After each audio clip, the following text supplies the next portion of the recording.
Ordinary people and the crime against humanity. यानी जब Hitler ने इतना ज़्यादा सबको परेशान करके रखा हुआ था, तो जो आम जनता थी उनके क्या पॉइंट ऑफ व्यूज़ थे उसके बारे में, ठीक है।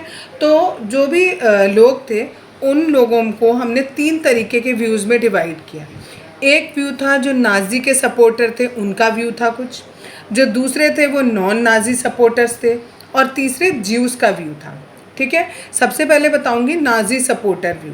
जो नाज़ी को सपोर्ट करते थे उनका क्या व्यू था इस बारे में, तो है जो आम आदमी था उससे दुनिया को नाज़ी की आंखों से देखने लगा था। यानी जो लोग सपोर्ट कर रहे थे उन्हें ये लग रहा था कि जो नाज़ी कर रहा है वो बिल्कुल ठीक कर रहा है, और जब वो लोग किसी जीव को देखते थे तो उन्हें देखकर उन्हें खुद ब खुद उन्हें भी घृणा होने लगी जीव से, और उन्हें देखकर उन्हें गुस्सा आने लगा, ठीक है।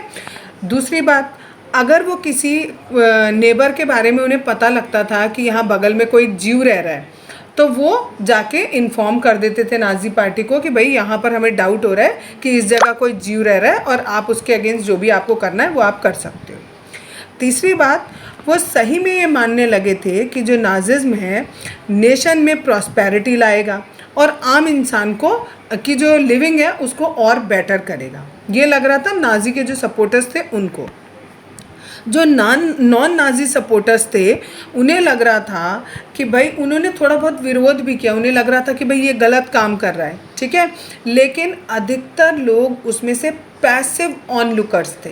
पैसिव ऑनलुकर्स का मतलब होता है केवल चुपचाप बैठकर देख रहे हैं, ठीक है। उस दयनीय दशा के विटनेस बन रहे हैं कि ठीक है लोगों को कैसे दर्दनाक तरीके से मारा जा रहा है, बट वो चुपचाप बैठकर देख रहे थे, कुछ नहीं कर रहे थे, बिकॉज उन्हें प्रोटेस्ट करने से डर लग रहा था, ठीक है।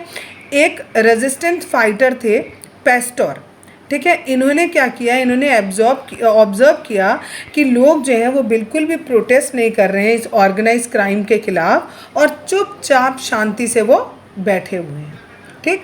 अब आया नाज़ी का व्यू। नाज़ी क्या सोचता था, एक थे चार्लोट थे, उन्होंने अपनी डायरी में लिखा, लोगों के सपनों के बारे में लिखा। लोगों के सपने यानी जितने भी लोग वहाँ रह रहे थे वो क्या क्या सोचते थे, क्या क्या करना चाहते थे और क्या उनके साथ हो रहा था, वो सब एक डायरी में उन्होंने अपनी डायरी में लिखा, जो कि बाद में जाकर पब्लिश हुई, और उस बुक का नाम था थर्ड रीच ऑफ ड्रीम्स।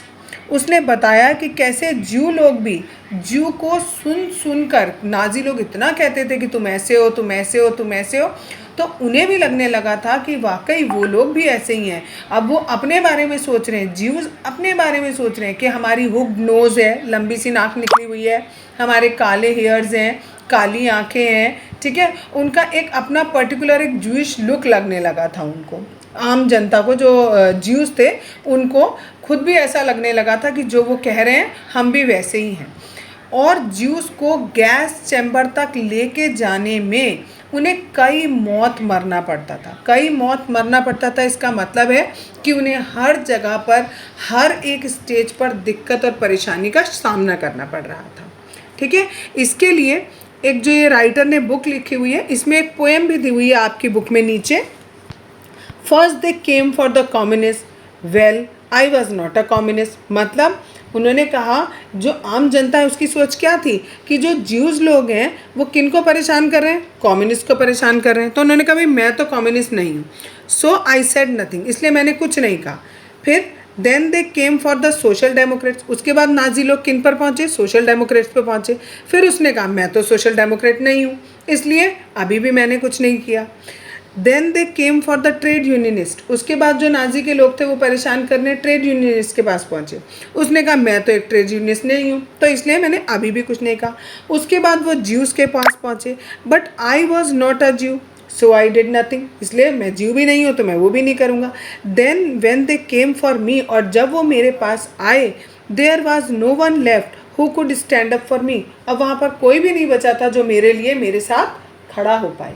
यानी इस पोएम के थ्रू उसने बताया है कि जो लोग थे वो आपस में एकजुट नहीं हो पा रहे थे, उनमें यूनिटी नहीं हो पा रही थी। नाजी जो कर रहा था, हिटलर जो कर रहा था, वो अपने आप करता चला जा रहा था और सब लोग एक यूनिटी नहीं बना पा रहे थे, क्योंकि वो यही कह रहे थे भाई हमें तो कुछ नहीं कह रहा तो हम क्यों करें।